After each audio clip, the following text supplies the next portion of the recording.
Okay. Magandang gabi po muli sa magandang umaga, magandang gabi, magandang hapon, tanghali, nasaan man kayong sulok ng daigdig. Kamusta pong muli? Nandito na naman tayo sa ating portion ng Holistic Medicine with Doc RJ live consultation. Pero bago ang lahat,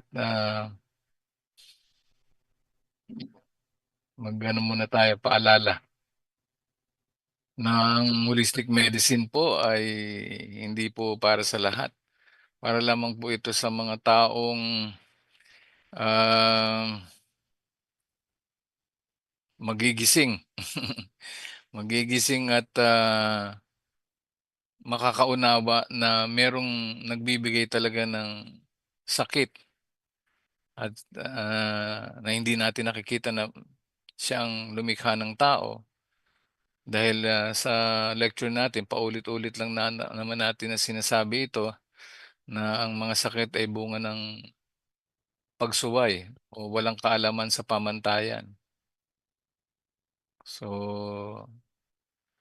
yan po ang ating ang tinatayuan mula noon hanggang ngayon na nakasulat doon sa Deuteronomy chapter 28 verse 58 to 61 na ang sino mang hindi susunod sa kautusan, bibigyan kayo ng mga sakit na nakamamatay, mga sakit na kinatatakutan sa Ehipto, mga sakit na hindi na nakasulat sa aklat hanggang kayo maubos at mamatay. Ang holistic medicine po ay nakapokus po sa espiritu dahil yun po ang ugat ng mga sakit na hindi nakikita ng siyensya.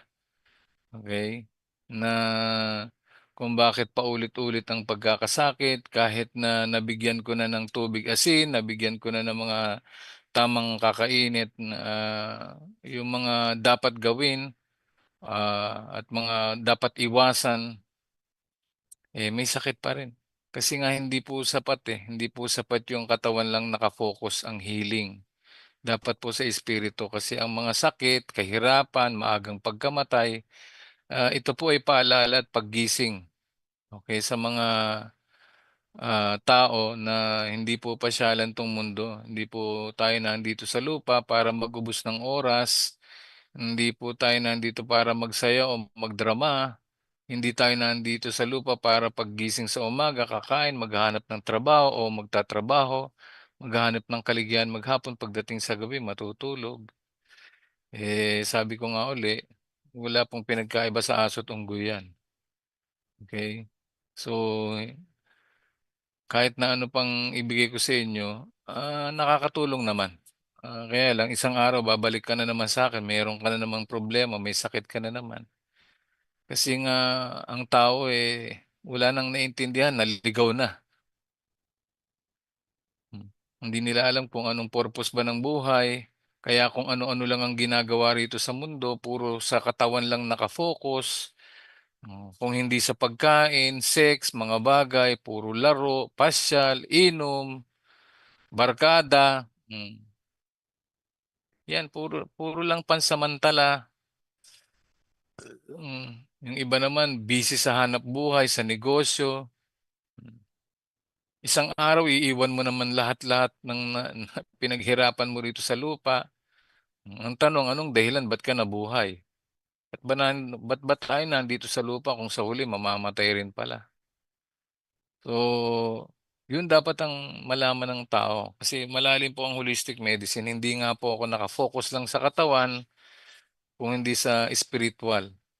Malalim po ang pinanggagalingan ng sakit. At lahat ng nangyayari ngayon grabe ng taas ng krudo. Walang hindi pa natatapos yung giyera sa Middle East. Hmm, Paano ngayon 'yan? Taas ng taas yung bilihin. Hmm, yung kinikita hindi naman tumataas. Puro pagnanakaw pa ang ginawa ng gobyerno. Kasi nga walang takot sa lumikha ng tao kaya ganyan. Puro pagnanakaw ang alam.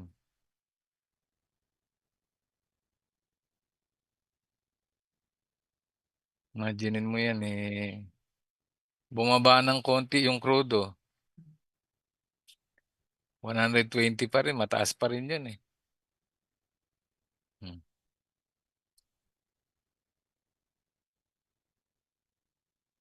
Puro po lahat pagsubok 'yan. Ano pa bang gusto niyong pagsubok? Ang dami ng dumaan ng pagsubok sa mga tao pero wala naman nagigising. Kung hindi ito bagyo, lindol, 'yan, yang mabigat yung pinakamabigat sa nangyayari sa lahat yung COVID. Natapos na yung COVID, ngayon gusto na naman nila magbigay ng mga ibang sakit na naman kung ta's isasabay pa dito sa giyera. Itong Pilipinas, grabe ng pagnanakaw ng mga nakaupo sa gobyerno and yet wala naman nangyayari, wala pa rin nakukulong. Imaginin mo, grabeng pagsubok, apektado lahat ng mga tao. Hmm. Magandang gabi po bati muna tayo.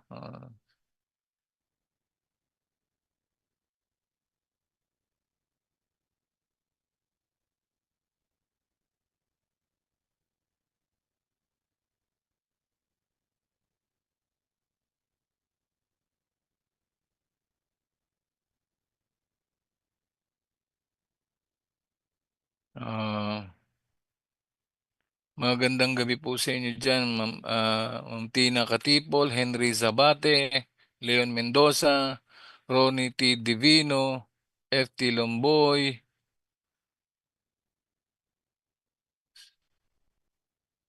um, magandang gabi po diyan Corazon Falsario, Ronnie T. Divino, magandang gabi po sa inyo.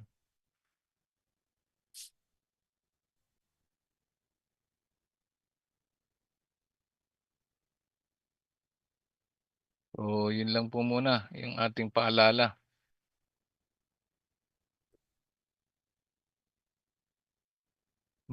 Baka po may gustong magtanong diyan, ha? Sino ba 'yan? May tanong sa akin dito.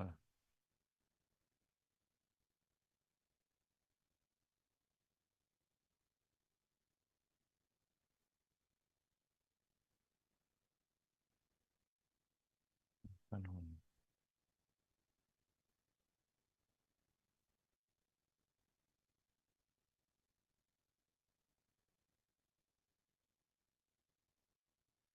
Diabetes. Matagal na pong pinag-uusapan 'yan, eh. Matagal ko na rin pong naituro 'yan. Ang mga sakit po, ang high blood at diabetes nga po, hindi nga po talaga sakit. Natural na tataas po ang glucose o ang kakambal niyan ay blood pressure kasi nga kapag mataas ang glucose, of course, lumalapot po ang dugo. Acid forming po 'yan, eh. So, ang kakambal niyan is high blood pressure. Yung iba naman, because, hindi pa gano'n dehydrated masyado, kinakaya pa kaya hindi naman lahat. So, pero madalas na nagkakaroon ng pagtaas ng glucose or blood sugar, ang kakambal talaga high blood pressure. Kasi nga isa 'yan sa lumalapot na yung dugo, yun. Pero hindi nga po sakit 'yan. Nag-umpisa lang 'yan dahil ang tao ay tumigil kumain ng mga matataas ng karbo. 'Yan, po 'yan ng paglapot ng dugo.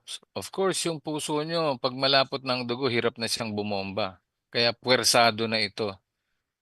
Hmm.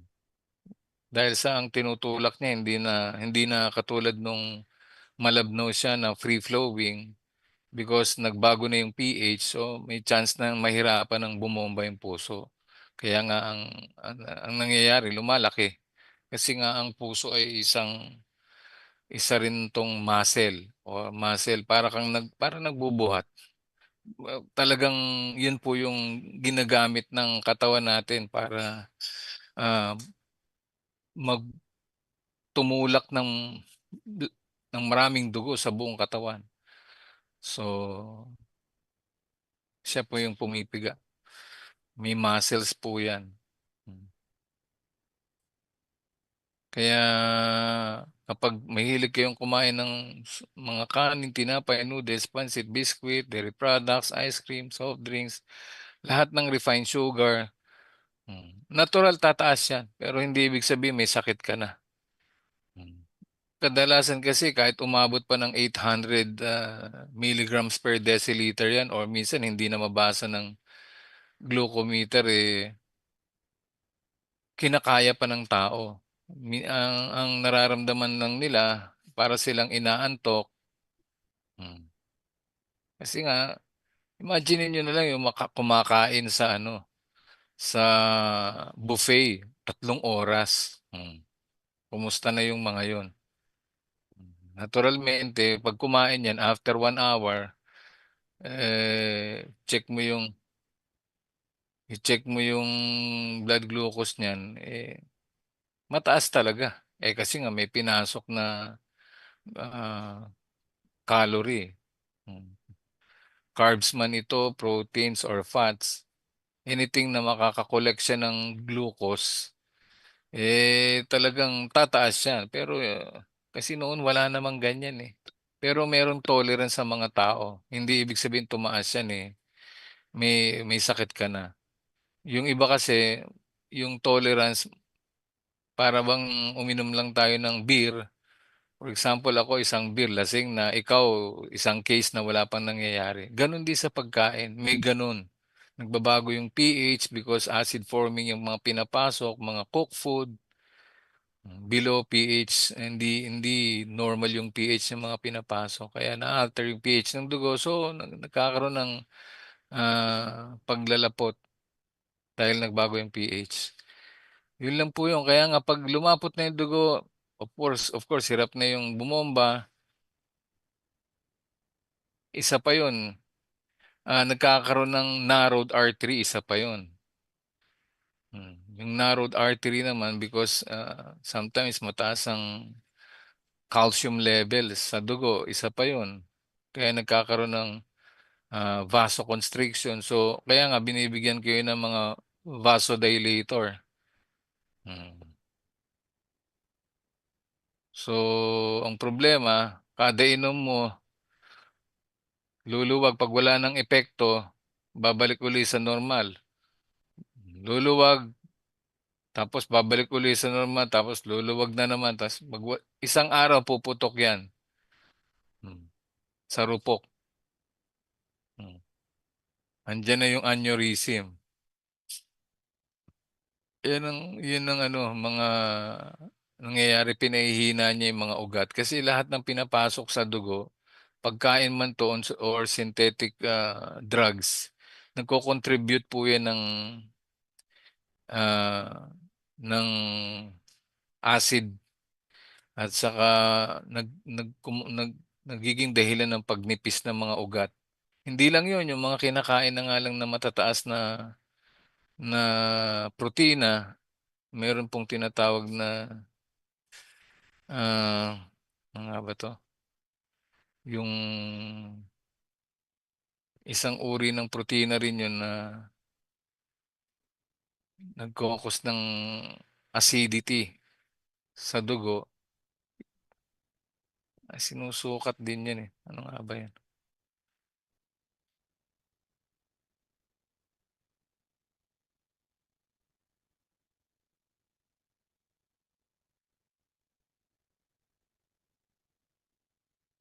Pero wala nga pong sakit ang mga tao. Kasi lang hindi lang makontrol yung pagkain. Yan lang. At hindi umiinom ng tubig. Umiinom man ng tubig pero walang asin. So kadalasan inom ng tubig isang iihi mo rin lang yan. So parang hindi ka rin na-satisfied, hindi ka na-hydrate kasi nga hindi nagtatagal yung tubig. Yun po ang nangyayari.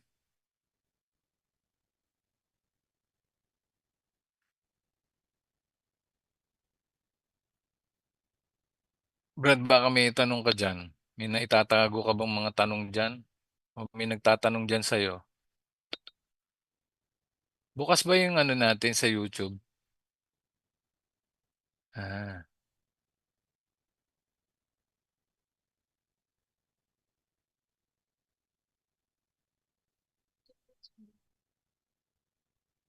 Ah, actually, may benefits naman yung mga kape na yan. Kaya lang, Yun nga, mabilis kumain ng tubig din sa katawan yan. Kasi nga, acid na naman yan eh. Oo, may mga beneficial ano yan, mga effect yan. Antioxidant, sa nasabi, at saka may mga minerals din na nakukuha dyan na nagagamit ng katawan. Pero, yun nga, kailangan kasi magkaroon kayo ng kaalaman para man-neutralize din yung acid. Hindi puro, masarap kasi, nagbibigay ng, ah, tawag dito, mataas na dopamine yan eh. Addiction nga lang ang ending eh. Kaya lang hindi napapansin ng mga tao, masarap talaga yung kape. Lalo na yung Barako. pag pumupunta ka sa Starbucks. Barako masarap. Ako, nagkakape naman ako eh. Kaya lang yung iba kasi ginagawang 3 times a day. May diuretic effect din kasi yan. Although nakakatulong siya, pero pag hindi mo na mamalayan, bumabagsak na yung tubig mo sa katawan, ihi ka rin ng ihi at na nagkokos na ng paglapot, maraming nangyayari na may palpitation ka ng nararamdaman. Itigil mo na. Ibig sabihin, yung katawan mo, meron ka ng inaabuso. Kasi puro sarap eh. Ang mga tao kasi mahilig sa masarap eh. Yung iba, addictive na dun sa dopamine release. Addictus na. Masarap kasi yung kape. Hmm. Ah, Yan naman hindi mo naman yung iba kasi ayaw iwasan. Okay lang naman, basta uminom lang kayo ng tubig asin. After na meron na kayong nararamdaman, hindi yung puro kape lang, walang tubig. Yung talagang, ang ending nyo talaga, malapot na dugo, acidic na dugo, andyan na yung pamamaga, infection, bukol at bara. Basta bumagsak yung pH ng dugo. Because yung mga pinapasok nyo nagko-contribute na ng paglapot at pagbagsak ng pH, imbis na balance pH around 7.3 to 7.45, mabagsak na. So, ayan na. Pag bumagsak na yon, yung mga opportunistic pathogens, dyan na sila papasok. So, yun.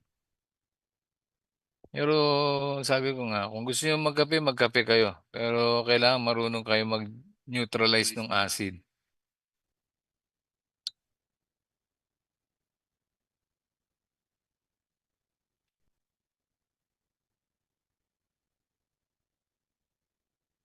Yung ano, Doc, mag-exercise. Kung high blood ka, safe ba mag-exercise? Andali ah.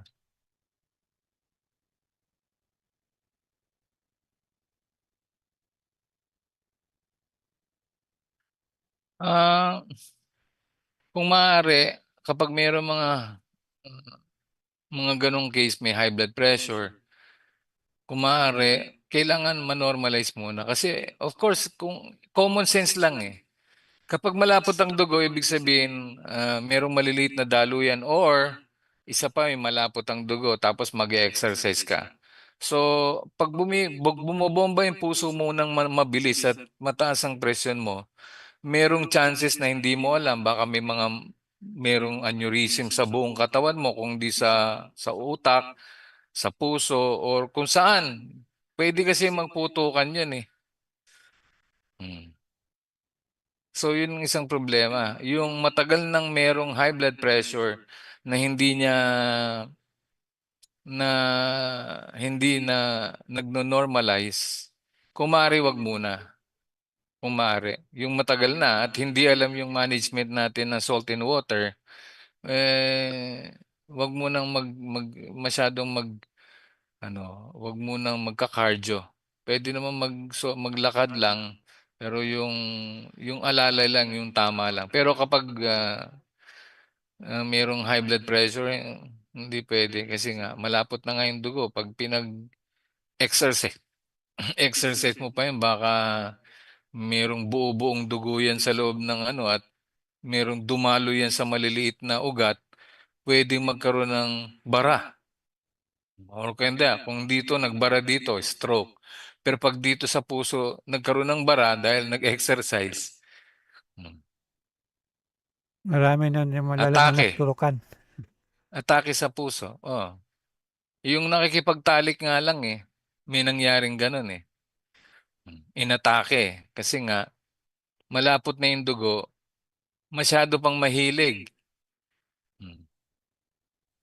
Mahilig makipagtalik. Ayan. Yan ang nangyayari. Gumagamit pa ng ano ba yun? Viagra? No, Kaya, kaya yun. lalong Di bumara. inatake. Ah. Kasi nga, kailangan ma-resolve muna yung dugo. Mag-normalize yun at saka kailangan maibalik muna talaga sa malinis yung dugo. Kaya nga, kung meron pang iniinom na maintenance yan lalo, hindi natin ire-recommend na mag-exercise yan. Kasi marami pang residue yan sa dugo. Hmm. Kasi yung mga residue, yan, naiipon yan sa dugo, pwedeng mag-cause ng plaque buildup yan. Hmm. Hindi naman natutunaw yan eh. Dumadaloy na sa dugo yan. Pag nagkaroon ng plaque buildup yan, o magkakaroon ng narrowed arteries yan sa buong katawan. Yun ang problema.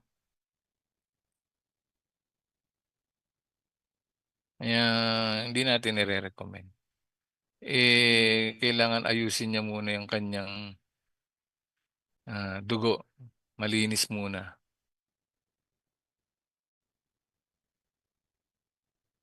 Hindi na maintenance, Doc.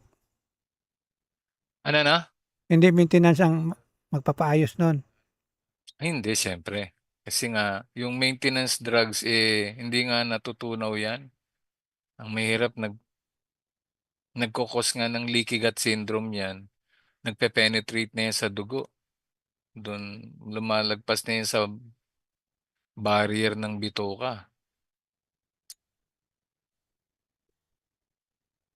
Kaya kadalasan, hindi nila alam, nagbabara na sa kidney yan. Hmm. Ano daw, Doc, yung first step or first aid niya kung para bumaba yung BP niya? Eh, of course, lahat na nagkukos ng pampalapot ng dugo, yung mga acid-forming foods, eliminate niya muna yon. Kung mahilig siyang kumain ng kanin, kanin burus, o kaya lahat ng mga cooked food, i-lessen niya, pasok muna siya dun sa alkaline diet kung maaari. Mga gulay-gulay, pwede naman gumawa siya ng ensalada or puro gulay lang. Tapos, ah, yung tubig asin, yan, number one yan. Kailangan, yan ang unahin niyang matutunang gawin, yung tubig asin. Kasi, yun lang ang dahilan eh, malapot na dugo. Kasi halos lahat ng kinakain, puro acid-forming foods na. Puro nagpapababa ng pH ng dugo. Hmm. Pag gano'n na, iwasan lang yung immediate na biglang tumaas ang dugo at nakakaramdam ng paninikip ng dibdib, kalmado lang. Breathing exercise lang. Kung maaari, control pose. Yung kaya lang na control pose, siguro mga 10 seconds control pose. Ibig sabihin, nag-exhale kayo tapos ipigilin nyo yung hininga, 10 seconds, tapos ulitin nyo uli, 15 seconds naman, hanggang sa maka 30 seconds kayo para lumuwag ba. At saka pwede rin yung inhale kayo tapos release nyo dahan-dahan para kumalma. Lalo na iwasan nyo yung bigla kayong matatakot. Kasi pag natakot kayo, yung puso ninyo titibok ng mabilis talaga yan. Hmm. Kaya nga kung may barabarang dugo, barabarang o buo-buong dugo pala, yun ang isang problema at yun naipon dun sa puso. Hmm. Bigla na lang ihinto yan. Hmm. Kaya nga kalmado lang kapag kasi yung iba kinakabahan eh. Kaya nga yung iba kukuha ng malamig na tubig, ilalagay sa dibdib para kumalma, hindi bumilis yung tibok ng puso. Ganon din naman ang ginagawa dun sa inooperahan eh. Inaanuhan nila ng malamig. para yung puso hindi mag-hibernate ba, hindi ba mabilis na mabilis yung tibok. Kaya nga kapag may nagkakaroon ng chest pain, yelo, malamig, dito, dahan-dahan lang. Huwag mong i-steady, basta ano lang, ah, baka huminto naman yung puso. So, ibig sabihin, lighter lang yung paglagay. Pag malamig na, tapos angat nyo lang ng konti, tapos balik nyo uli mga ilang seconds. Para lang kumalma yung puso, hindi siya tibok ng mabilis. Yun lang. And then hydration, and then tigilan yung matakot kapag nagkakaroon ng ano, ng gano'n. And then yung control pose nga na sinasabi ko, para mag-release ng nitric oxide. Kasi kapag na-hold nyo yung breath nyo for 10 seconds, kung yun lang ang kaya nyo, tapos i-release mo, biglang magre-release ng nitric oxide yan para mag-dilate yung constricted arteries at dumalo yung dugo. Ganun lang ka simple yun. Kaya kailangan ano lang kayo yung nakafocus kayo, ah, yung hindi kayo matataranta. Or kung meron kayong para sa may mga chest pain ano, reaction ito kumuha kayo ng half teaspoon ng dapat meron kayo niya sa bahay yung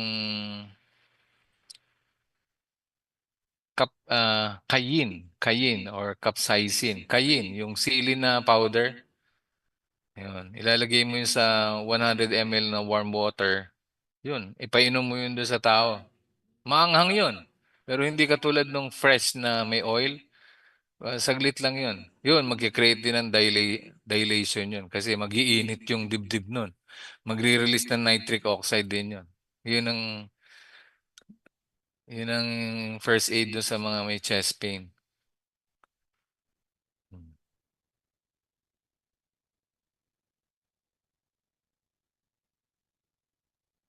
So, ano pa? Meron pa bang gusto magtanong dyan? Sa ating mga tagapakinig at tagapanood, ating audience, meron po ba kayong gustong itanong dyan? Text nyo lang po o pumasok kayo rito para magkaroon po kayo ng free consultation.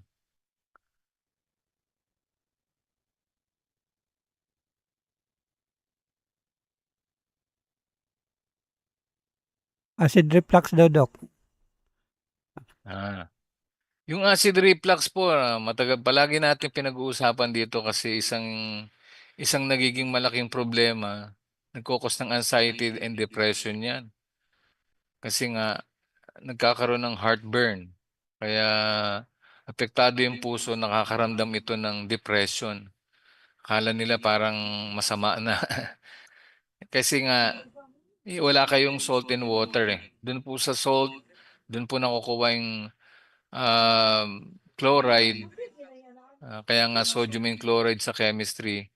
Yung chloride po, yan po ang kailangan ng katawan para makagawa ka ng hydrochloric acid and then yung sodium para ma-activate yung pepsin para ma-breakdown yung protein kung meron man kayo nakakain na protein.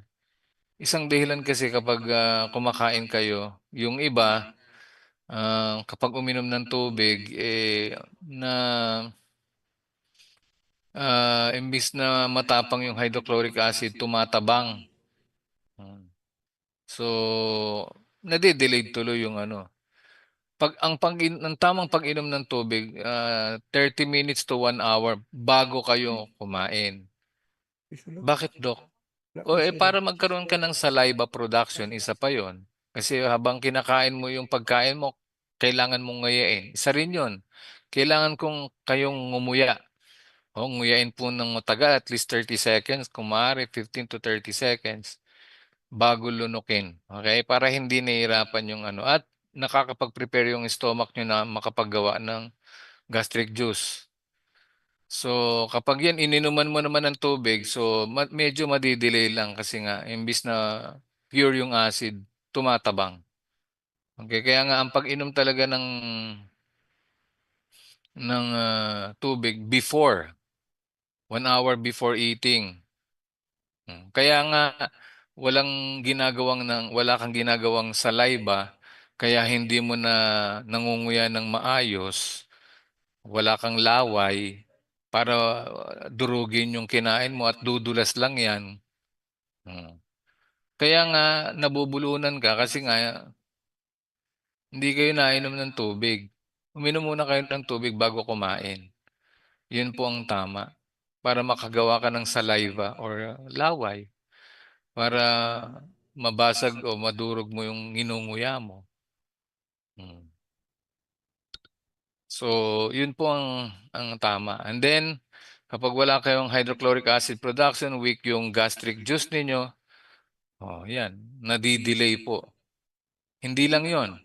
So, kumain na kayo, andyan na sa sikmura nyo yung kinain nyo. Kailangan magre-rest po kayo, hindi po kayo pwedeng kumilos, hindi ko pa kayo pwedeng gamitin yung isip ninyo o kung ano man. Stay put lang kayo at least 1 hour. Huwag muna kayo kumilos, 45 minutes to 1 hour. Bakit? Kasi nga, hindi ba pag kumakain tayo, nakakaranas kayo ng panghihina, aantukin kayo. Bakit? Lahat po ng enerhiya ng katawan nyo, lahat ng dugo, nakapokus po dun sa sikmura. Hmm. Bakit kaya nandun lahat ng dugo or enerhiya ng katawan mo? Kasi nga, andun na yung pagkain kailangan ng trabahuhin. So kung hihiramin mo yan dahil mag-iisip ka, kikilos ka, maglalakad ka, ano mangyayari? Madidelay po yung process ng breaking down. Or process of digestion, metabolic process. Hindi po mag-work yan. So, ayan, huwag kayong magtataka kung bakit kayo merong dyspepsia or hindi kayo natunawan. Kasi kayo rin may problema. Pagkatapos kumain, relax lang kayo, umupo lang kayo 45 minutes at least or 1 hour. Hmm. Huwag kayo muna kumilos para yung kinain nyo matrabaho muna ng katawan. Hmm. Hanggang sa mapunta na siya sa bituka, kasi hanggang nasa sikmura pa yan, at hindi yan bumababa dun sa first layer ng duodenum, jejunum, ileum, wag ka muna magkikilos. Nandyan pa yan sa sikmura, marami pang mangyayari dyan. Pwedeng hindi ka matunawan, mamaya susuka ka na. Or, nagfe-ferment na yung kinain mo, magkikreate na ng gas yan. So, didigay ka na, asim. Kasi nga na-delay. Bakit? Kasi imbis na nakafocus yung pagtunaw, nawawala dun yung focus kasi ginamit mo dahil nag-isip ka, nag-telepono ka o naglaro ka o basta gumagamit ka ng enerhiya sa pag-iisip o pagkilos na nadidelay yung pagtunaw. Kaya manahimik ka lang muna. Kilos ka ng kilos. So kaya nagkakaroon ng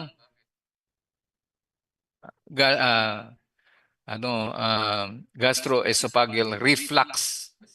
Kasi nga, hindi na natunaw, hindi na natunaw ng tama, nagfe-ferment yung kinain mo, magke-create ka ng gas, kaya nga may heartburn. Yun yun. And then, hindi lang yun. Dahil sa uminom ka ng tubig o ano man yung nagpa-delay o nagbago ng pH kasi ang pH around 0, 1 or 2. Pag pumalo ng 3, 4, 5 dahil may ginawa ka, may ininom ka na-alter mo yung pH ng gastric juice, meron pong nakatira dyan na bacteria na kung tawagin ay H. pylori o Helicobacter pylori. Pag yun pumalo ng 4, 5 yung pH, ang dami niyan, dadami sila. Bubutasin ngayon yung lining ng sikmura. Gastritis na. Anong gagawin natin ngayon? Magkakaroon ng leak yan. Pag sumobra ng naapektuhan na yung pinaka-barrier. O, kaya nga yung iba, lalaki ng tiyan. Hindi naman buntis.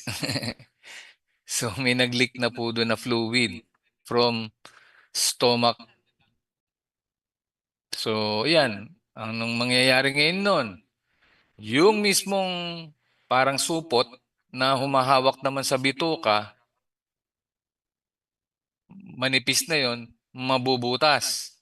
Yung bituka, lulusot dun sa butas. O, ano mangyayari ngayon? O, di may luslus ka na. Sunod-sunod na yan. Dahil lang dun sa ano. Yung anxiety and depression because may yung reflux nga, may mainit na pakiramdam niya, may gas, may heartburn na tinatawag. So, parang nararamdaman ng puso mo yun. So, apektado ngayon yan sa nervous system mo. Parang merong parang merong kang pakiramdam na balisa ka. Oh, yan na. So, madali lang po yan. Kumuha lang po ng isang kutsaritang baking soda kapag nakakaramdam na kayo dyan. Isang kutsaritang baking soda, ilagay niyo po sa 500 ml na warm water, inumin po, ayun na. Sabihin niyo, oh, ganun lang pala, Dok. Opo, kasi 10 taon ko na pong ginagawa ito. Hmm.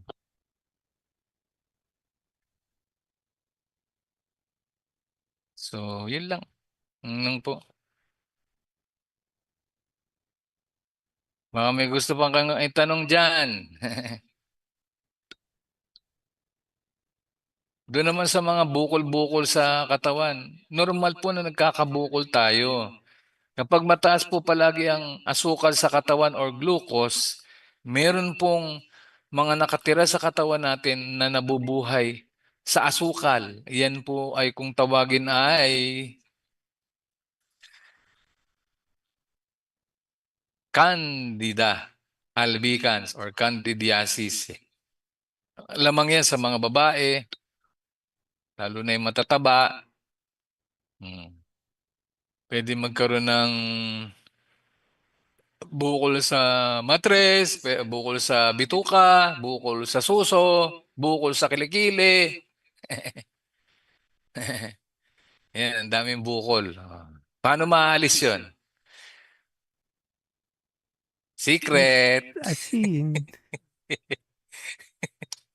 Isa yung asin. Meron pang mas malalim doon. Sa mga susunod na araw, sabihin natin. Kasi nasabi ko na dati yun eh. Kaya lang, hindi naman nakikinig yung mga tao eh. Paulit-ulit lang tayo eh. Imagine mo 4 years na natin ginagawa. Pero yung mga tao doon pa rin nagpapaniwala sa mga sa mga networker. Supplement. Ay nako.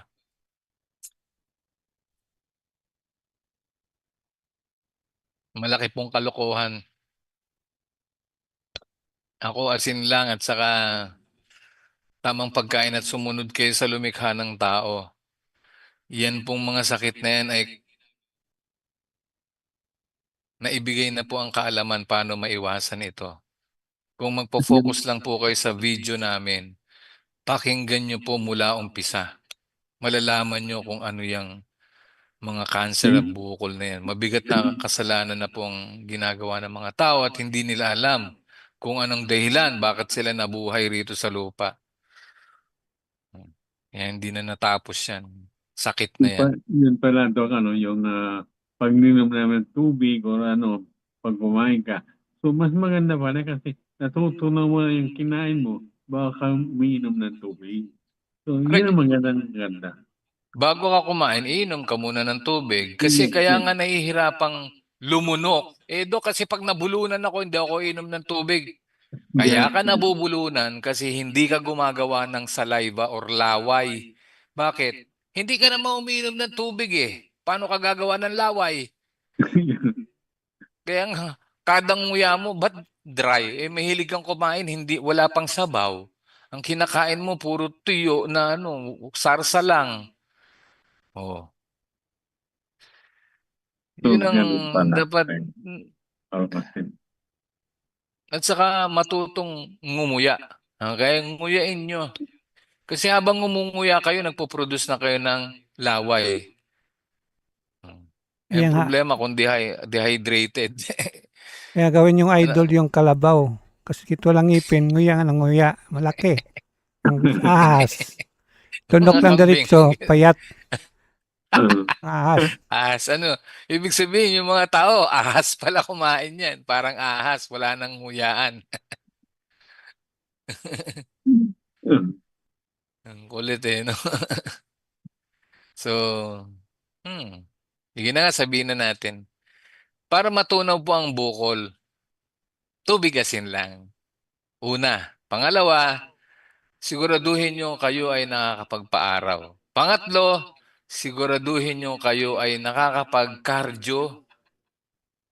Kasi nga yung mataas na production ng nitric oxide, yan po ang nakakapagpatunaw ng bukol. At pang-apat, fasting. Yang apat na nabanggit ko po na yan. Lahat ng klase ng bukol, kaya po.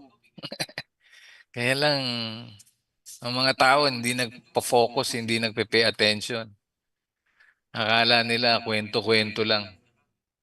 10 taong ko na nga ang ginagawa eh. Nakita ko na yun sa mga tao, walang supplement. Yun si kapatid ni Edgar, oh. Doc, good evening po. Nagsundo ako sa anak ko eh. Baruch Hashem. At least, yung support group natin nadagdagan.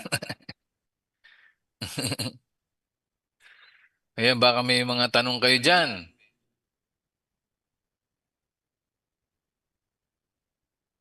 Saka ako pala, yung aking every time pagka umaga, talagang alas 4. Ang ginagawa ko minsan 3:30. Ang gising mo? Oo. Shakrit? Mm. Okay. Mag-i-increase ka na ng ano mo ng carbo load mo. I think isang reason na madalas kang mahilo baka nag-hypo ka na. Hypoglycemia. Pag bumagsak naman ang Mm. glucose mo, yun na kasi nga ang payat mo na eh. Di ba? So, Pero okay lang. Kasi okay lang. yung ngayon, lumalabas na ako ng yung 3 o'clock, ng 10 o'clock, nag-ano ako, 20 minutes, ganun. Oh, So, 20 minutes lang, okay na yun. so Make hindi sure na may, ako may ngayon. tubig kang dala ha. Huwag kang Dahil nga, aalis basta ng bahay mag-exercise kung wala kang tubig. Mamaya pag, may heat paglabas stroke ka ko, naman dyan. umiinom muna ako ng tubig. Tapos Ah. pagpasok ko, mga 30 minutes, iinom ulit ko ng tubig. O kailangan marami, 500 ml bago ka maglakad. Okay. Tubig asin, 500 ml. Diretsuhin mo yun, tapos saka ka maglakad. Ang problema, baka maihi ka naman. Yun na ang problema. Ang bagal mo pa naman maglakad. Paano ka ihi? Baka pagdating mo sa bahay, basa na yung pantalon mo. So, yan. Hindi, mag-pampers ka na lang. Pero Yung ginawa ko, nag-aaral Dok. ako, yung inaayos ko na yung aking pagtayo. Dahan-dahan, dahan-dahan. Basta So, ang at akin lang, Kuya Edwin, bawal magalit. kaya hindi ko na nga ina-accept yung sarili ko eh. Pag ako'y nagagaling, sige na, Kasi okay lang. nag-okay ka na nung mga nauna, siguro nagalit ka na naman, Asos. Yes. Yan ang ano mo yan ang parusa sa atin ni Hashem pag nagalit tayo, may mangyayari sa atin.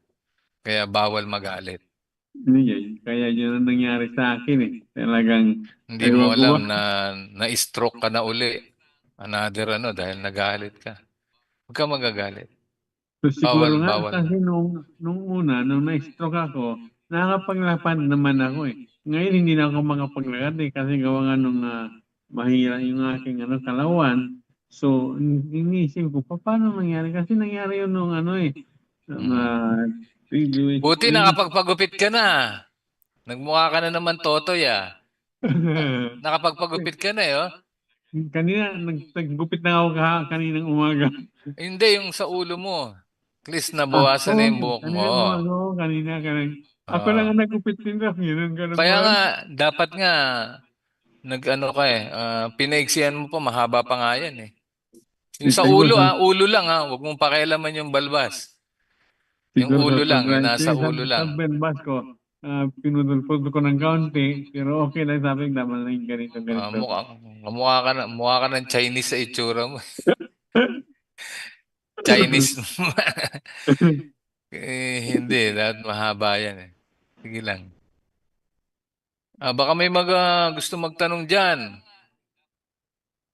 Brad, may tinatago ka pa bang tanong dyan, Brad? Doc, ako na lang. Sige, go. Doc, how come na pagka kumakain ako ng, kunyari, hinog na mangga, matatamis to ha, o kaya guyabano, o kaya yung, ano pa ba ito matatamis, pakwan. Mm. Parang pag napadami kain ko, nangangati yung kamay ko. Yung mismong itong itaas ng kamay, yung katalikod ng kamay. Parang kumakapal ang balat na medyo makati. Tapos parang nagsusugat ba? Bakit ganun? Oh? Kaya umiiwas ako doon. Na-try ko na ng ilang ulit, pati kahit pinya. Ganun din eh, matamis ang pinya eh. Marami pa naman akong kumain pag ganun. Kaya doon na lang ako sa mga peras, mansanas, buko lagi, wala akong problema doon. Yung hindi matatamis. Ano kaya ang cause nun? Aging? Mhm. Siguro, kasi alam mo ba yung mga balat-balat? Merong ano yan eh. Merong nagkukos ng allergic yung mga dagta-dagta niyan. Isa yon. Hindi mo naman pwedeng hindi hawakan yung mga yan. Kaya nga dapat kung kakain kayo niyan, nakagwantes kayo. Meron sa balat lang, meron kayong makukuha ng pagkukos ng pangangati. Sa balat lang. Parang tingin ko internal eh. Pag nakain ko, nagkaroon ng digestion. Gaano karami? Siyempre, Gaano karaming hindi po nakain mo? ang Kahit konti lang? Ibig hindi, sabihin, hindi na nga po gano'ng kumakain yan eh. Kahit manggang hinog. ay Tumitikim lang ako, kung yung buto ganon, lang eh. merong mga sangkap yun na nagkukos ng allergic Pag reaction. matatamis, pag matatamis Hindi, na prutas. Hindi kaya yung sinasabi ng glucose, yung sugar hindi, from fruit. fructose naman yun. Fructose pala, Yung fructose glucose, sa mga carbo sa naman yan. carbs. So, mm, Kaya iniiwasan ko na yung matatamis. Yun lang naman. O kaya minsan pag nakakain ako ng, kunyari bumili ng KFC, yung malaman na kinakain ko eh. Eh di ba ang alat-alat nun? Masarap, maalat. yung Tsaka ang alin, yung lasa alin. ko. Kunyari KFC, bumili yung anak ko. Ah, ah. Siyempre kakain ako, pipili ako yung malaman. Makakain ko yung malaman na area, eh maalat din yan eh. Malasa masyado. Tapos pag may natira naman yung isang maliit na bata, manghihinayang ko, kakainin ko. Parang isa sa rin, nakukuhanan ko rin ng ganun yun eh. Katirin? Pero pagka yung mga bangos na daing o kaya bangos na nilaga, sinigang, wala naman eh, kahit puro bangos ako araw-araw eh. Kaya nga kilala mo na yung mga pagkain Ito na yun, di ako makakain, baka mag-cause. yes, may mga allergic reaction ka. Iiwasan mo talaga 'yon. Meron talaga Ganun ko nga po kahit sa kino-correlate eh. natural fruits, merong mga sources, may mga protein yan na nagkukos ng allergic reaction sa katawan ng tao. Ano bang type ng dugo mo?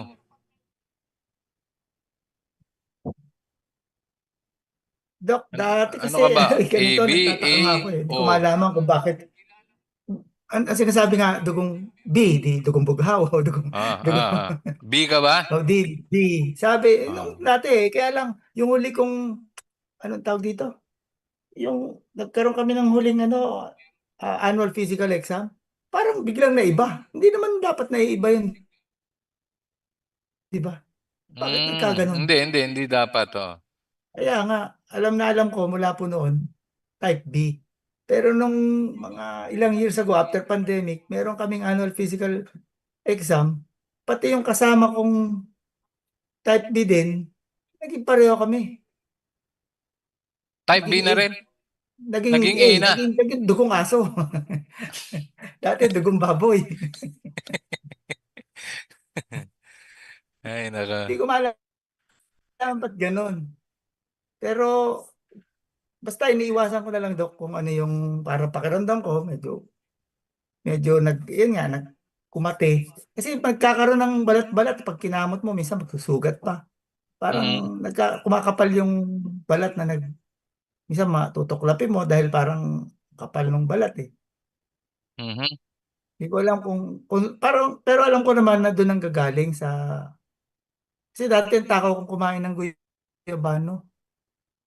Minsan 1 kilo yung bigat, ubusin ko yun.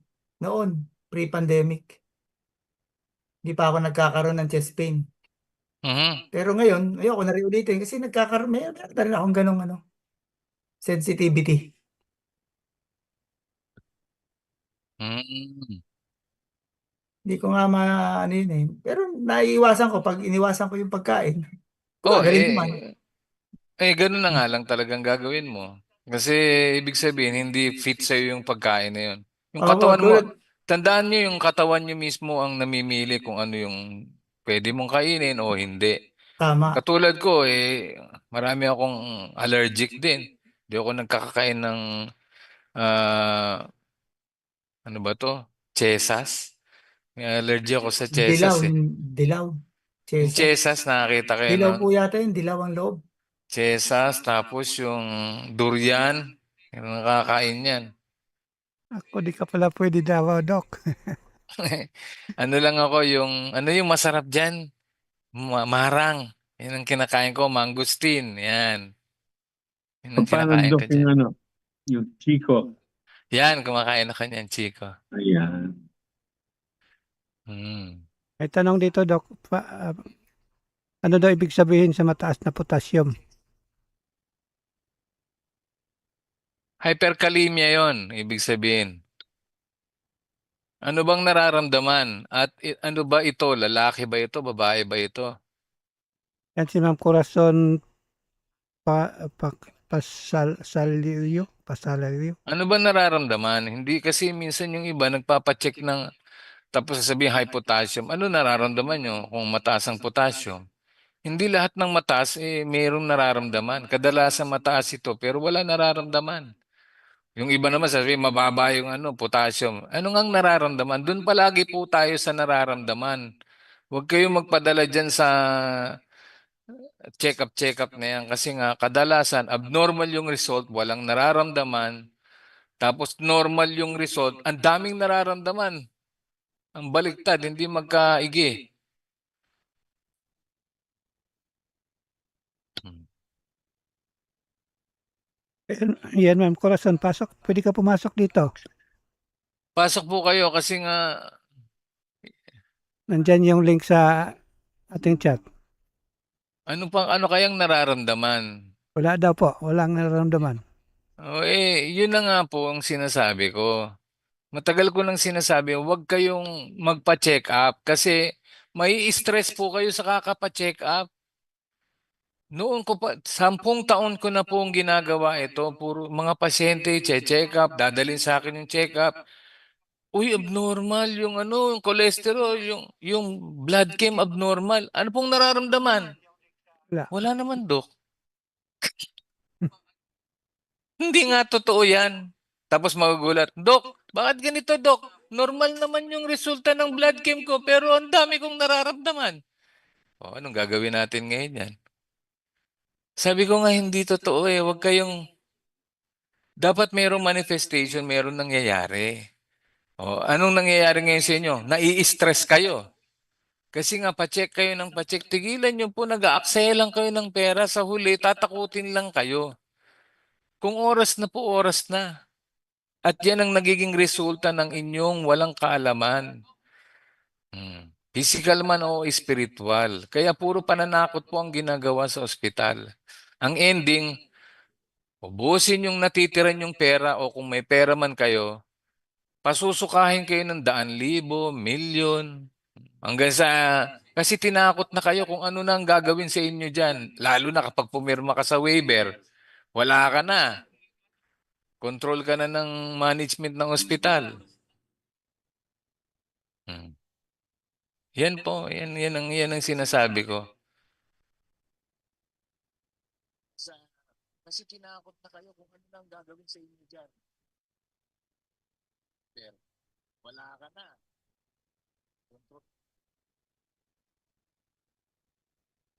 Kung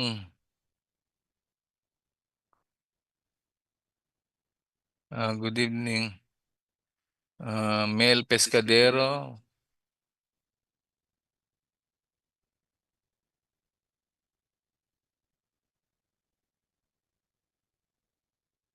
So yun, kung wala pong nararamdaman, no, tigilan na lang. Tigilan nyo kasi magpa-check up, pa-check up. Puro katatakutan lang ang ospital. Kaya nga walang gumagaling dyan eh. Pabalik-balik lang kayo sa ospital, labas kayo ng pera dahil check up. Ang ending, bibigyan ka lang pala ng synthetic drugs. Oh, anong gagawin ng synthetic drugs? Ipapasok mo sa katawan mo. Hindi mo alam, maraming sisirain sa loob yun. Una, yung nervous system mo, yung control. Pangalawa, lahat ng dadaanan yun, yung sikmura mo, yung bituka mo, tapos papasok yan sa dugo. Marami na pong mangyayari. Bakit? Hindi naman pagkain yan eh. Papasok sa dugo mo yan. Mag-create, maraming may minerals din yan, may calcium yan, may potassium. Kung ano-anong sangkap yan na synthetic form. Papasok yan sa dugo. Kung mayroong fats pa ron, magbabind sa fats yan, magkokos yan ng plaque build-up. Ang ending niyan, dadaan yan sa kidney, babara pa sa kidney yan. Oy, kailangan nyo i-dialysis. Anong gagawin natin yan? Dialysis naman. Dok, na-dialysis ako. Anong gagawin namin? Ang Tapos ending, Doc, die. Eh, Dialysis. Die. dialysis. Yun na nga yung sinasabi ko. Tigilan yung mag-ospital kasi mas marunong pa ba sa nagbigay ng buhay yan? Mas marunong pa ba sa lumikha ng tao yan? Noong unang panahon, wala namang ospital para sa inyong kaalaman. Ang haba ng buhay ng mga tao. 900, 800, 700, 600, 500, 400, 300, 200. Hanggang in-stop na lang ng Diyos, 120 ka na lang. Tsamba-tsamba na lang, umabot ka ng 100. Kadalasan ang pinaka matanda na namamatay, 50, 40, patay na. Kaya nga nandito tayo sa holistic medicine. Mag-aral. Aral lang po. Yan lang po ang sikreto ng ano. Kaya lang hindi po kayo pwedeng mag-focus lang sa katawan. Kulang po yan. Hmm.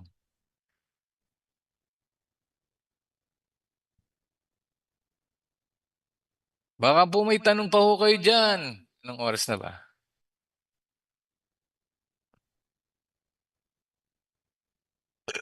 Baruch Hashem, Baruch Hashem.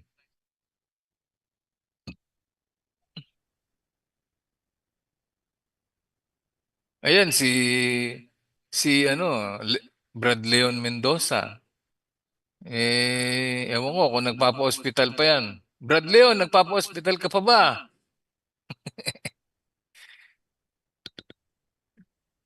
Baka tumakbo ka pa sa ospital, Brad Leon ha? Leon Mendoza ha? Baka nagpapakonsulta ka pa sa ospital ha? sa akin, Dok, tinapon ko na yung BP ko. Tinapon sana, binenta mo. Eh, Sa mga manghawa pa ano, ako. Manghawa pa ako sa iba. hindi, barangay, yung mga barangay doon, yung ano ba yung sinasabi mong BP, yun yung yung Electro- analog o electronic, Dok. digital, Digital. electronic. Hmm. Inis pa ako doon, kulang lang pala sa battery. Eh, natakot pa ako kay hapon. Ay, nako.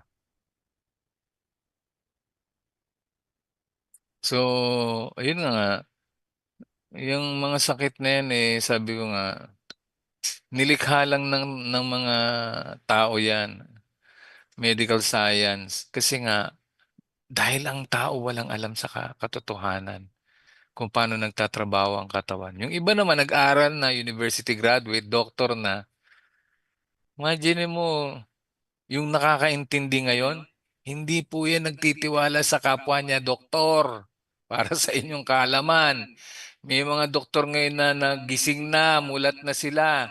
Alam nilang bakuna hindi maganda.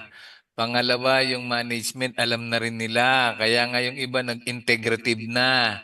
Nag-aral na ng natural. Hmm. Kasi alam nila eh. Pero yung operation, ano pa rin yun? Kayo pa rin ang magde-decide nun. Kung gusto niyo magpa-opera, for example, yung bukol, eh, may pera naman kayo, di magpa-opera kayo. Hmm. Kaya lang, pag na-injectionan ka naman ng anesthesia, problema na naman yan. Kala nyo, maganda ang anesthesia sa katawan. Marami pong nagkaroon ng depekto sa anesthesia. Hindi na nakagalaw. Kasi hindi na makagalaw eh. Kasi nga, spinal lang pag matinding surgery, sa Yeah, yeah, spine yeah. yun, sa spine yun tinitira talaga. Dok, yung nanganganak, di po ba't ganyan? Ah, Lalagyan ng epidural. Ano? epidural. Ayun. Kaya makakalimutin yung pagkaanak. Naku po, Doc RJ. Yan ang nakakatakot puntahan ospital. Ako, Doc, never ako nagpa-BP kasi kinakabahan ako pag nakakita ng BP kaya taas ng dugo. Sa sementeryo ay patay ang dinadala. At may nabubuhay sa ospital ay buhay ang napunta at dinala. Pero paglabas ay utas na. Totoo naman. Kasi naging observant po kayo at nakita niyo po ang kapalpakan ng tao. Kaya nga itong holistic medicine, ito lang po ang tumatayo. Kaya lang ang problema natin hindi basta tayo nakikita ng 10,000 followers natin. Di ba, Brad Mel? Paano kaya mariresolve yun? Eh, Meron dahan-dahanan, ka Dok. na ba? May Dahan-dahanan. nagagawa ka? Sige. Meron ka na sigurong kasi nag-aaral ka na kay Alexis eh. Hmm. Kung nakakatanong-tanong ka na kay Alexis, baka nga ma-resolve tong problema natin.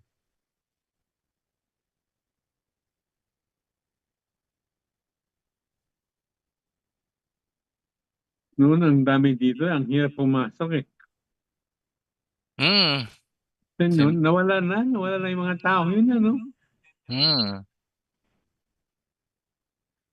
Ang dami-dami nun eh. Ang hirap pumasok eh.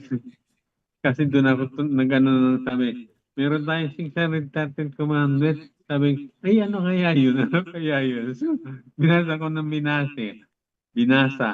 Ay sabi yung pala, o sige, papasok ko na lang ako.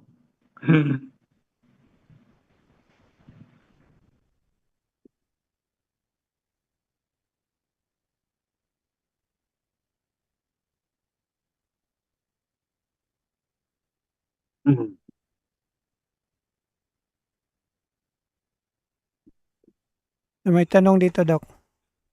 Ano yun? So, ano po ang pinakamaling ginagawa ng mga tao Anong maling ginagawa ng mga tao? sa kanilang katawan? Anong tanong yun? Anong maling ginagawa? Hindi alam naman natin eh. Nag-i-start yung mga, alam ba, ang tinutukoy mo yung mga sakit, kaya Oo, oo. Anong cause ng kung sakit ano nila? nagiging dahilan ng mali. Oo. Una, alam naman na yung ating spiritual talaga na kapag hindi kayo sumunod, bibigyan kayo ng mga sakit na nakamamatay kasama ang mga anak ninyo, mga sakit na kinatatakutan sa Ehipto, mga sakit na hindi na nakasulat sa aklat. In general po, yan po ang sinasabi ng holistic medicine. Pangalawa, lahat ng mga basurang pagkain, processed food, na nagko-contribute ng dumi sa dugo, na nagko-contribute ng toxicity, chronic dehydration, toxic, substance sa dugo. Kasi nga, for the life of the flesh is in the blood. So, nakasulat na naman yun. Lahat na nagpaparumi sa espiritu at nagpaparumi sa physical, yung dugo. Literal na nakasulat yan. Kaya nga, kung ano yung malinis, yun lang pwede mong kainin. So, ibig sabihin, dalawang nasisira mo, physical at spiritual. Yun ang mali na hindi nila nakikita. Kaya lang, hindi ang holistic medicine, hindi po nakapokus lang sa katawan. Kasi ang katawan susunod lang. Kung alam ng tao, ang mahalaga ay espiritu, ang kagalingan ay nasa langit. Dahil ang nagbigay ng buhay, siya lamang ang kukuha nito. Okay? Siya rin ang nagbibigay ng sakit at siya rin nagpapagaling. Hmm.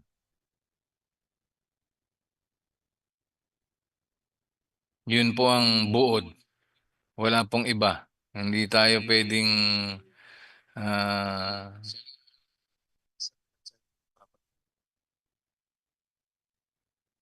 Dok, bakit po pinapawisan ng paa ko, talampakan, ano bang ibig sabihin at paano gamutin? Anxiety and depression, isa yan. Pangalawa, hyperhidrosis or natetense ka palagi, kamay at saka paa, or imbalance, thermoregulation, yung init. Or pwedeng tigilan yung lakad ng lakad. Baka palagi kang nasa kalye. Diyan ka lang sa bahay. Yan, kasi 'di ba meron din nagpapawis na yung mga kamay. Yung sinasabi nga na pasma. Pero yung ano yun mostly nagre-react tayo yung nervous system natin do sa thermo. Depende kung hindi na-meet yung lamig o init. Hmm. Pag tayo di ba, pag kinabahan tayo, bigla kang magpapawis. Ganun may nangyayari doon. Ang isang epekto, kung hindi sa kamay ito, sa paa. Merong ganun. Tense, excitement, or depression. Or yung thermoregulation. Hmm. Matatanggal naman yan. Magano ka lang sa malamig. Yung paa mo, iilubog mo sa malamig naman. Maglalagay ka ng yelo. Hmm. Or, kung pinagpapawisan pala, ilagay mo pa sa mainit. Mainit-init. Lagyan mo ng asin. Yan. Isa yon. Kasi nga ang katawan natin, di ba, pag giniginaw ka, so anong ginagawa ng katawan mo? Magpoproduce siya ng heat. Okay? Pero pag giniginaw ka pala, para mabalance yung thermo, may ma-regulate yung, or mabalance yung thermostat ng katawan mo, maligo ka pa ng malamig. Okay, kung giniginaw ka. Ngayon, kung naiinitan ka naman, maligo ka pa ng mainit. Merong tinatawag dyan na like cures like. Nakita na yan ng science eh. Kapag ikaw ay hindi mabalanse ang temperatura ng katawan mo, kung giniginaw ka, maligo ka pa ng malamig. Kung naiinitan ka at pinagpapawisan ka, maligo ka ng mainit-init pa. Magugulat ka paglabas mo ng pintuan. Ala, mainit. Ba't parang ang lamig? So, ibig sabihin na-adjust na yung temperature mo. Pero kung giniginaw ka naman, maligo ka pa ng malamig. Magugulat ka paglabas mo. Ba't parang ang init? Kasi lumampas yung level nung pakiramdam mo na malamig. Ngayon, mainit. Subukan yung maligo ng mainit-init na tubig. Paglabas mo, parang ang lamig. Ibig sabihin, mas mainit pa yung pinaligo mo. Ngayon, nag-a-adjust ngayong katawan mo, parang biglang lumamig. Di ba? Kasi yung temperature, nahigitan mo siya.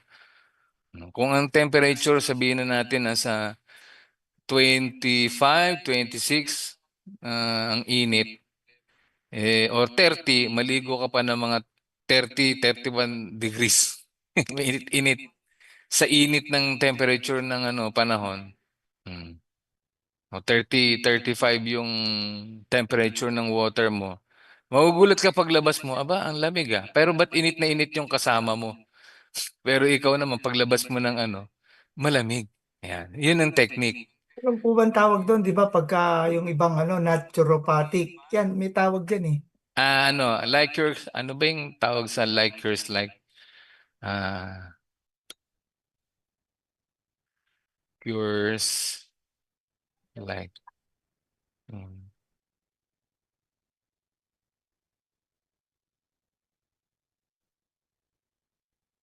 Homeopathic. Homeopathy. Like yours Homeopathy, like. tama. Kasi nga, diyan nakuha yung idea nung vaccine. Ba, nakagat ka ng aso, ang ilalagay sa yung bakuna rabies din. Imagine mo, nakagat ka na ng rabies, dadagdagan pa ng rabies. Yun ang isang hindi naintindihan ng mga tao. Kaya ang daming naulol. Kasi diyan nakuha yan sa homeopathy. Nakagat ka ng ahas ang i-inject sa'yo, yung ano rin ng ahas.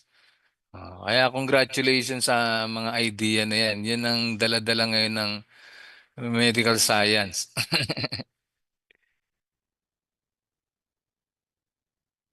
Hmm. Imagine mo, imagine mo, nakagat ng aso, dinagdagan pa lalo ng rabies. Ayun, naulol. Oh, ganyan din ang ano ko noon eh. Apat, nang sabay-sabay. Sabi ko, bakit gano'n? Tapos yung iba ay namatay. Ano bang nangyari? Sabi ko, lahat sila may kagat eh. Pero gano'n nangyari, tagal lang sila ng 3 oras, 4 na oras, 5 oras. Ay, yung iba namatay. Sabi ko, bakit Hmm. gano'n? Pag nakagat kayo ng aso, ay, sapat na po yung kagat nun para labanan ng katawan. Huh? Bantayan nyo yung aso, dapat yung aso muna ang mamatay. Kung totoong may rabies yung aso, of course, yung may dala ng rabies mismo, yung nangagat, yun dapat ang unang mamatay. Kung Ah, hindi namatay yung aso, ibig sabihin hindi harmful yung kung ano man yung bacteria o virus na nasa ipin nun. Nasaan yung logic dun? Hindi nag-iisip yung mga tao. Kaya pala namatay kasi dinagdagan pa yung rabies. mm. Kagating kita eh. Arr! So, Melody, yung paa mo, ilubog mo sa mainit para yung temperature. At saka, hindi ko alam kung saan-saan mo tinatapak yung paa mo. Baka nakatapak ng echat yan, ha? Minsan So, masakit ang ganun pala sakong kaya pag umaga. matatakot yung mga tao. Masakit ang Dok, nangyari sakong. sa akin Massage yan. nyo lang po. Massage nyo lang po. Kagising, Warm compress. pagtapak, ang sakit. Plantar Ah, fasciitis, sabi ni Doc Ricky. mare. Oh, Nawala pwede din yan. naman. Yes, minamassage lang yon. Yan yung, kasi bugbog palagi yung paa natin sa buong araw na paglalakad. Minsan yung pagising sa umaga, yung kung kailan ka kikilos uli. Kaya nga bago kayo matulog sa gabi, massage nyo man yan lang yung paa ninyo. I-massage nyo man lang. Hindi yung higa na lang kayo ng higa or ilubog nyo sa mainit-init. Mm. Ganun po. Or meron Dok, kayong mga oil na liniment. Yan, i-massage nyo yung paa ninyo. Mm. nangyari sa akin yan, nung 1 taon akong umiinom ng 7 maintenance. Siyempre, Ayun. side effects. Yung ano Nangyari sa kasi, akin yun. meron talaga. Kasi tandaan nyo, palaging nasa ibaba yung mga lahat ng mga waste product ng kinain natin. Kasi nga, andyan naiipon lahat yan sa paa. Kaya kailangan minamassage yan. Mm. As yung hydration nyo palagi. O kaya ilubog nyo sa mainit-init na tubig kasi nabubugbog ang paa palaging nakatayo. Tapos lahat ng panloloko, para kumita bawal maalat, bawal ang mataas ang kolesterol, saan, pampababa. Ano ba to? Ang dami. Statin drugs, sisirayan ng ibang organs. Imagine mo, ito si Leon Mendoza, pwede na tong doktor eh. Ang dami nang alam eh. Hindi po, nasa bahay lang ako, nakatsinelas naman ako, naka-aircon naman. Imagine mo yan. Tapos nagpapawis. Kaya nga palagi ka naman nasa malamig. Kaya nga nagpapawis yung paa mo, kailangan magbalanse yung temperature. Ilubog mo sa mainit na may asin.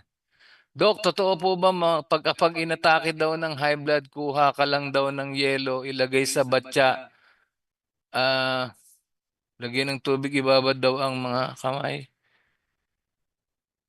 Bakit ganoon? Pag may high blood pressure, sabi ko nga, mag-control pose lang kayo.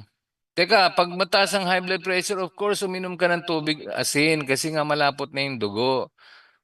At saka kung may bara-bara na yan, maliit na daluyan, mag-control pose ka agad para mag-dilate yung mga maliliit na daluyan. Yun lang po.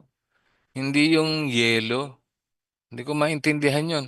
Kung nilagyan mo ng yelo yung kamay, imbis na ilagay mo sa ulo para bumaba yung yung presyon o ilagay sa dibdib. Kapag kasi hindi naman masama ang pagtaas ng presyon. Ang problema lang kapag malakas yung tibok ng puso at may mga maninipis na ugat, pwedeng pumutok sa ulo o magbara sa utak or magbara sa puso. Kaya nga kailangan pakalmahin mo yung puso kasi kapag yan bomba ng bomba, walang tigil yan, hindi mo mapipigil yan kahit na anong malakas ang muscle ng puso para sa inyong kaalaman. Kaya nga maraming nagpuputukan na ugat. Kaya nga kapag merong dinadialysis, makikita nyo lumulobo yung pinagdugtong na ugat because napakalakas bumomba ng puso. Kasi nga ang mali doon sa dialysis, pinagdugtong yung dalawang ugat, yung malinis na daluyan ng dugo, yung red blood cells at saka yung daanan ng maruming dugo. Pinagdugtong yun. O di, salubong ngayon sila. Pag bumobomba ang puso sa lubong, kaya nga lumalaki yung mga ugat na, ay nako, hindi nila nakikita 30% ng basura bumabalik uli. Hindi na itatapon ng tama. Yan ang kaalaman nila. Masyado silang pakialamero. So, Hmm. kaya pala yung nagdadialysis na may linya sa dito, sa braso pa to.